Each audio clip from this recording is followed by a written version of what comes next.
So we've seen the consciousness of how one should offer now. So we've covered two All of aspects of this presentation. We've seen the consciousness, and we've seen the procedure and the consciousness.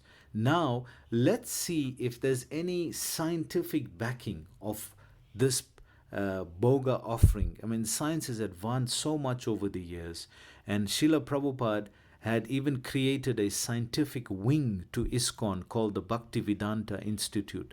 So let's see then, is there anything that can explain what is going on when food is offered? Let's try to see. mankind's sacred books contain stories about people who were able to create miracles because of their profound spiritual knowledge.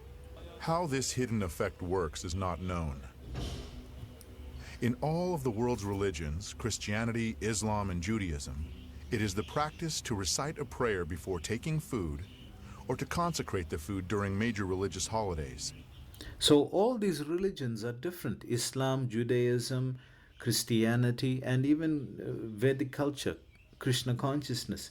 But see that they consecrate the food. What do we call this? Purifying with water? What do we call it? Achmanyam. We call it Achmanyam. So they may be using a brush there to put holy water over the food to consecrate it, to sanctify it. But we do the same thing after every offering. When we have the offering to do, then before we do the offering, we summon all the holy rivers to enter into the conch shell.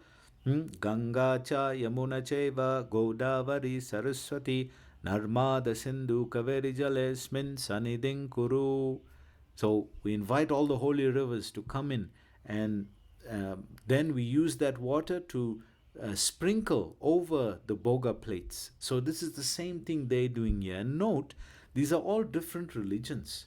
They're all different religious traditions. How is it that they have this aspect of consecration of food as a common ground? How often do we stop and think, what for? So how often do we think about this? Why do we do this? And how did the certainty arise in such dissimilar religions that this is the right thing to do? And how is it that we all are different religions, but this is the right thing to do, to consecrate the food or to purify the food with water? Well, let's see. Why did something that science is only now trying to understand seem obvious to our ancestors? It turns out that the frequency of vibrations in the prayers of any religion, uttered in any language, is 8 hertz. So any time anybody does a prayer, the frequency of that vibration is equal to 8 hertz. Which corresponds to the frequency of the oscillations of the Earth's magnetic field. And the Earth has a magnetic field of 8 hertz also, so they both correlate. Therefore, a prayer pronounced with love. Aha! A prayer pronounced with love. And where did we hear this statement before? A prayer pronounced with love.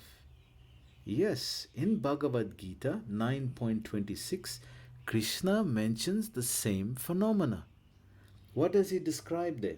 Patram pushpam phalam toyam yo me bhaktya prayochati tataham bhakti upahritam asnami prayata atmanaha.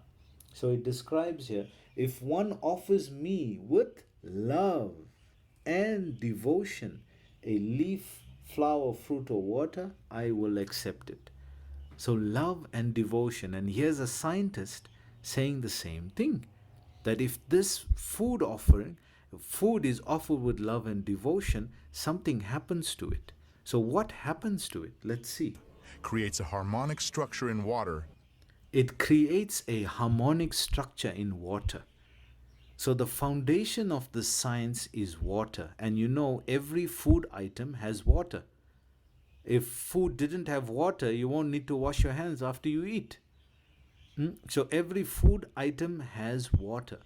And what happens when love or devotion is expressed towards the offering, it changes the molecular structure of water within that food item. That changes when love is offered. This is what the scientist is telling